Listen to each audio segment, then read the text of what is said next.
જિલ્લા એલસીબી પોલીસે બાતમીના આધારે ગલાપાટિયા નજીકથી એક એમ્બ્યુલન્સમાંથી વિદેશી દારૂનો મોટો જથ્થો ઝડપી પાડ્યો હોવાનું સામે આવ્યું છે। પોલીસે એમ્બ્યુલન્સ ચાલકની ધરપકડ કરી કુલ 15.87 લાખ રૂપિયાનો મુદ્દામાલ જપ્ત કર્યો હતો। કેસમાં અન્ય 2 આરોપીઓને વોન્ટેડ જાહેર કરવામાં આવ્યા છે। પોલીસને બાતમી મળી હતી કે એક એમ્બ્યુલન્સનો ચાલક વિદેશી દારૂનો જથ્થો ભરીને વડોદરા તરફ જઈ રહ્યો છે અને તેણે બોદાન ગામ પસાર કર્યું છે। ત્યારે આ માહિતીના આધારે પોલીસે ધોરણ પારડી ગામની સીમમાં ગલાપાટિયા પાસે વોચ ગોઠવી હતી। બાતમીવાળી એમ્બ્યુલન્સ ત્યાંથી પસાર થતાં પોલીસે તેને અટકાવી હતી, જે બાદ ચાલકને સાથે રાખીને એમ્બ્યુલન્સની તપાસ કરતા તેના પાછળના ભાગે બનાવેલા ગુપ્ત ચોરખાનામાંથી વિપુલ પ્રમાણમાં વિદેશી દારૂનો જથ્થો મળી આવ્યો તો પોલીસે ઘટના સ્થળેથી 5,80,800 રૂપિયાની કિંમતની વિદેશી દારૂની 2,160 બોટલો, 10 લાખ રૂપિયાની એમ્બ્યુલન્સ, 5,000 રૂપિયાનો એક મોબાઈલ ફોન અને 2,000 રૂપિયા રોકડા સહિત કુલ 15,87,800 રૂપિયાનો મુદ્દામાલ કબજે કર્યો તો પોલીસે એમ્બ્યુલન્સના ચાલક 36 વર્ષીય સંદીપ દિનેશ શુક્લાની ધરપકડ કરી હતી। આ ઉપરાંત એમ્બ્યુલન્સમાં વિદેશી દારૂનો જથ્થો ભરાવનાર અને મંગાવનાર મુન્ના તથા મુન્નાનો સંપર્ક કરનાર લોબર બંને રહેવાસી રાજસ્થાનને વોન્ટેડ જાહેર કરવામાં આવ્યા છે। આ સમગ્ર કેસની વધુ તપાસ કોસંબા પોલીસને સોંપવામાં આવી છે।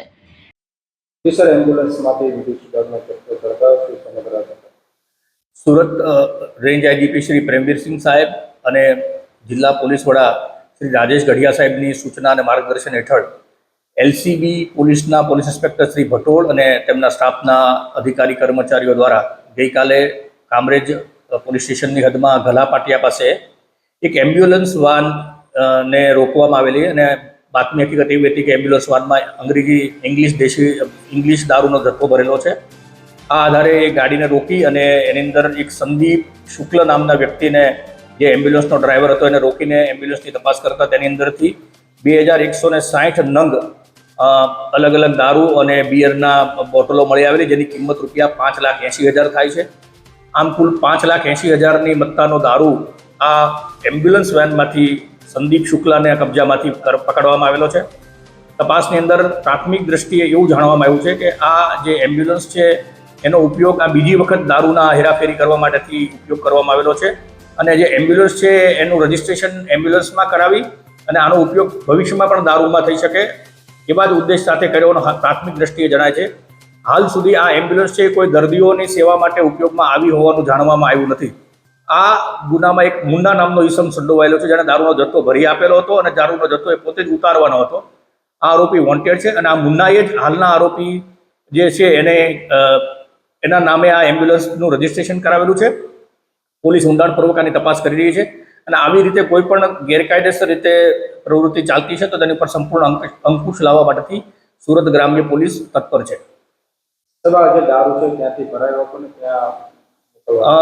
દારૂનો જથ્થો દમણથી ભરી અને ઓલપાડ તરફ જઈ રહ્યો અને હાલમાં પ્રાથમિક દ્રષ્ટિએ જાણકારી મળી છે અને આ સંદીપ શુક્લ છે એ મૂળ ઓલપાડ પોલીસ સ્ટેશનની હદની અંદરના એક ગામડાની અંદર રહે છે। તેમ છતાં પણ આ ગુનાની હાલમાં ઊંડાણપૂર્વક તપાસ ચાલુ છે। ખરેખર કોણ કોણ લોકો સંડોવાયેલા છે અને ખરેખર કઈ જગ્યાએ માલ લઈ જવાનો છે તેની પણ તપાસ ચાલી રહી છે। કિરણસિંહ ગોહિલ સાથે CN24 ન્યૂઝ સુરત। હવે જુઓ દેશ દુનિયાની તમામ ખબરો તમારી આંગળીના ટેરવે। ઉઠાવો મોબાઈલ અને ગૂગલ પ્લે સ્ટોર પરથી ડાઉનલોડ કરો અમારી CN24 ન્યૂઝ મોબાઈલ એપ।